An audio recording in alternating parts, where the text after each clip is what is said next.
Afternoon. My name is Jennie Joseph. I'm a British trained midwife. I've been in the United States since 1989, and I want to share a little bit about what I've been doing and why I think it's relevant given what we're talking about today.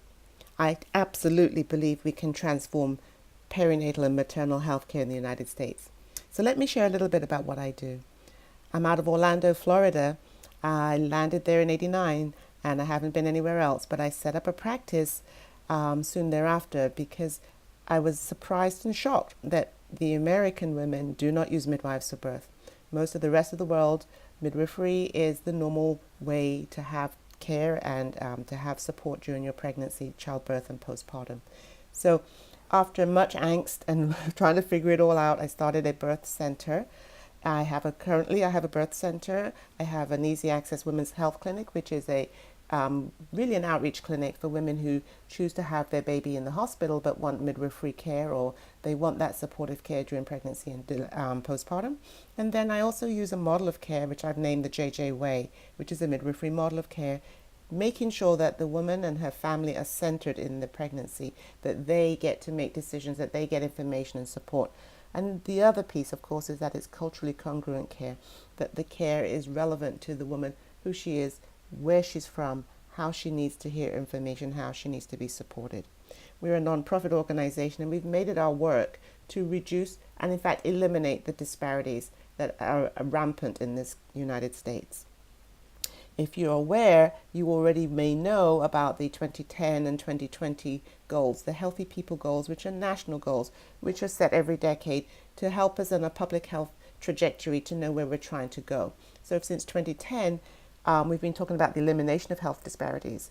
Currently, the 2020 goals are in play, and we've gone even further. We've stepped up a little bit. We're now talking about health equity as well as elimination of disparities. So these are lofty goals. In Florida, where I live, our 2020 objectives are here on this screen, are to show our relationship as Florida to the rest of the United States and those objectives. You see the measures: adequate prenatal care, preterm birth, low birth weight, infant mortality. We're striving to do better. We're trying to reach these goals. What's important to note, though, is that each year we don't really make a whole lot of progress. We're worsening in some aspects, and definitely the disparity has stayed vast. It has been wide. There's a marked disparity, especially between African American and the rest of the populations, but particularly against white women. So this is the graph of preterm and low birth weight in Orange County, which is where I'm operating my clinics. And you can see right here, these are old stats, but this was the first year we did a study, and we looked at the stats compared to our county. For example, black women, 21% black women having a preterm birth, 15% Hispanic women having a preterm birth. That very same year, a study that we ran of 100 of our women who were of the same demographic, the same issues, we had no African American, no Hispanic, and a 4.7% white prematurity rate.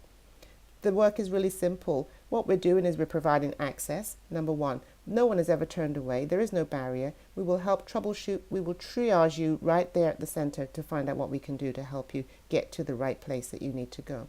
We build connections. We want you to bond to your baby. We want you to bond to your partner, your family. We want to encourage bonding to our staff so that we can then connect you to the right place, the right agency, the right hospital, the right provider, the perinatology team, whomever.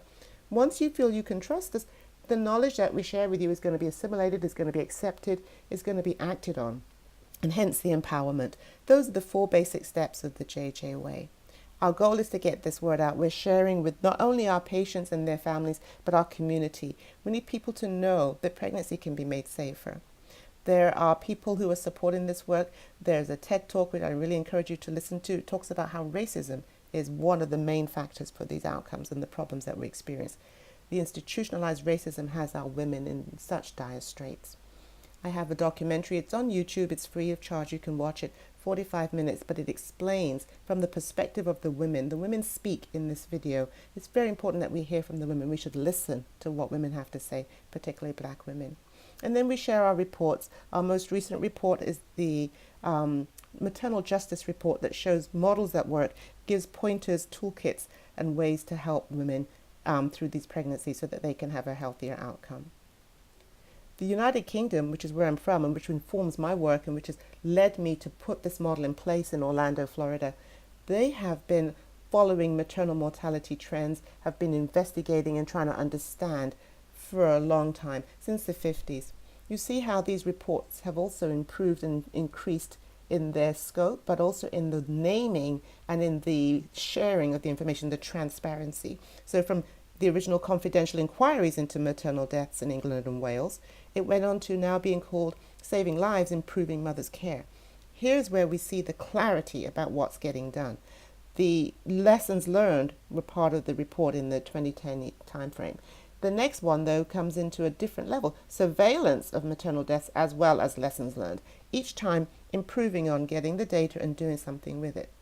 What I love about this work embraces the organization in the United Kingdom that's using this method to share and learn about maternal deaths. Simple reporting and simple nomenclature. The women who died 2011 to 2013. It couldn't be clearer. That's the name of that report. And then, of course, we look at the fact that you have accessible websites. You have absolute clarity about what the work is about, what it's named, who can read it. For example, full reports, lay summaries, infographics, slide presentations. All of these things are part of the website and they're easily accessible by anybody. One of the ways that we can change these outrageous and egregious statistics is simply by getting the information front and center so everybody can see it, not just as professionals, not just our agencies, our organizations, but every woman. I believe that if every woman gets the information she needs, she can be empowered. And I believe that we in turn who want to help those women have perfect and healthy babies, great outcomes and stay safe, if every one of us worked from that same place, if we all had access, connections, knowledge and empowerment, we could solve this problem. I absolutely believe we need more maternal mortality reviews. I believe it should be a national imperative. Every state should be reporting. We need to change this. Clearly, it's a matter of life and death. Thank you.